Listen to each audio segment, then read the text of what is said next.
नमस्कार मंडळी, नवीन एका इंटरेस्टिंग व्हिडिओमध्ये सर्वांचं मनापासून स्वागत आहे. मित्रांनो, महाराष्ट्रातील ज्येष्ठ नागरिक त्याचबरोबर विधवा महिलांसाठी ही व्हिडिओ अतिशय महत्त्वाची आहे. मित्रांनो, सरकारच्या माध्यमातून या सर्व लाभार्थ्यांचे पैसे या ठिकाणी थांबवण्यात आलेले आहे. 2 ते 3 महिने झाले व्यवस्थित पैसे त्यांच्या खात्यामध्ये येत नाहीत.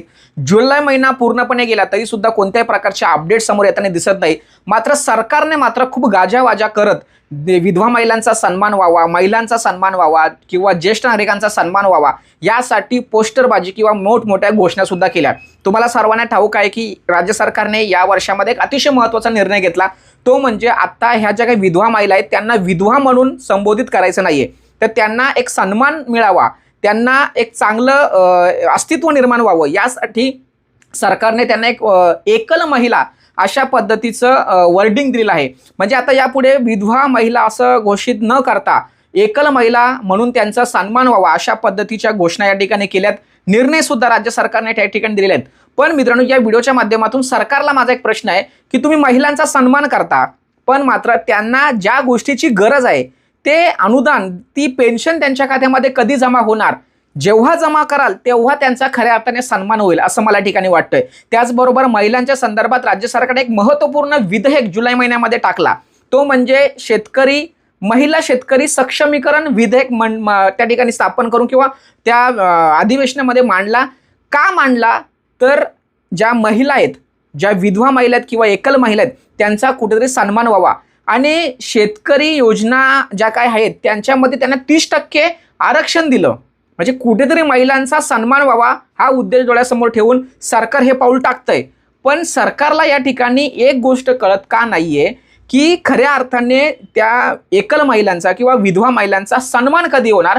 जे तुम्ही त्यांच्या पदरी जे काही 1500 रुपये टाकता ते जेव्हा तुम्ही द्याल त्यावेळीच खऱ्या अर्थाने त्या महिलांचा सन्मान होणार आहे. महिलांसाठी मोठ्या मोठ्या घोषणा तुम्ही करा, पण माझ्या ज्या निराधार महिला आहेत, माझ्या ज्या विधवा महिला आहेत त्यांना अपेक्षा ह्या पेन्शनची आहे, बाकी खूप मोठ्या मोठ्या योजनांची नाहीये. तर ते पैसे पहिल्यांदा टाकले गेले पाहिजे. मित्रांनो, तुम्हाला काय वाटतंय प्रत्येकाने कमेंट्स करा, कारण हा आवाज या ठिकाणी उचलला गेला पाहिजे. नाही तर 2-2, 3-3 महिने पैसे येत नाहीत.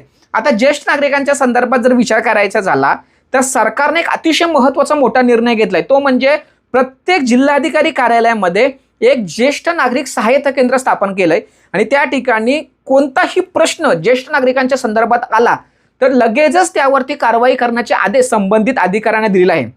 90 दिवसामध्ये जे काही त्या ठिकाणी जर एखादा अडचण असेल तर ती सॉल्व्ह झालीच पाहिजे अशा पद्धतीचा एक महत्त्वपूर्ण निर्णय घेतलाय. पण माझ्या ज्या ज्येष्ठ नागरिकांना 3-3 महिने पैसे येत नाहीत त्याचं काय करायचं? खूप चुकीच्या पद्धतीचं हे सगळं घडतंय आणि हे कुठे थांबलं गेलं पाहिजे. डीबीटी पोर्टल बंद ठेवणं किंवा बंद आहे हे कारण समोर ठेवून तुम्ही पैसे थांबवलेले आहेत. डीबीटी पोर्टल चालू बंद कोण करतंय किंवा कोणाच्या हातामध्ये आहे? माझं तर एक मत आहे, तुम्हाला हे सर्वांना ठाऊक आहे की डीबीटीच्या माध्यमातून हे पैसे त्यांच्या खात्यामध्ये टाकले जातात. मग तुम्ही एखादा डीबीटी पोर्टल हे बॅकएंडला ठेवून नवीन एखादी डीबीटी वेबसाईट तुम्ही तयार करा ना. आणि ज्यावेळेस अनुदानाची वेळ येईल त्यावेळेस ते जुनं जे अगोदरचं जे वेबसाईट आहे ती चालू करून त्यांचं पैसे त्यांच्या खात्यामध्ये टाकून द्या आणि मग नंतर तुम्ही ते इंटिग्रेशन काय करताय त्याचं काम करा. हे म्हणजे कुठेतरी चुकीच्या पद्धतीने घडतंय. तर यासाठी आवाज उठवणं खूप गरजेचं आहे, कारण 2-2, 3-3 महिने जर माझ्या निराधार बांधवांचे जर पैसे थांबत असेल तर हे कुठेतरी चुकीच्या दिशेने जात आहे का असं मला या ठिकाणी वाटतंय. मित्रांनो, तुम्ही या ठिकाणी बोललं गेलं पाहिजे, कारण तुमची ताकद ही सर्वात महत्त्वाची आहे. आणि हे जे काही विधेयक किंवा महिलांचा सन्मान किंवा ज्येष्ठांचा सन्मान जो होत आहे ते चांगलाच आहे, पण खऱ्या अर्थाने त्या महिलांना किंवा खऱ्या अर्थाने त्या ज्येष्ठांना गरज कोणत्या गोष्टीची आहे तर त्यावरती सरकारने भर दिला पाहिजे, प्रशासनाने लक्ष दिलं पाहिजे आणि हे पैसे त्यांच्या खात्यामध्ये लवकर टाकले गेले पाहिजे. अशा पद्धतीचं या ठिकाणी मी शासनाकडे मागणी करतोय.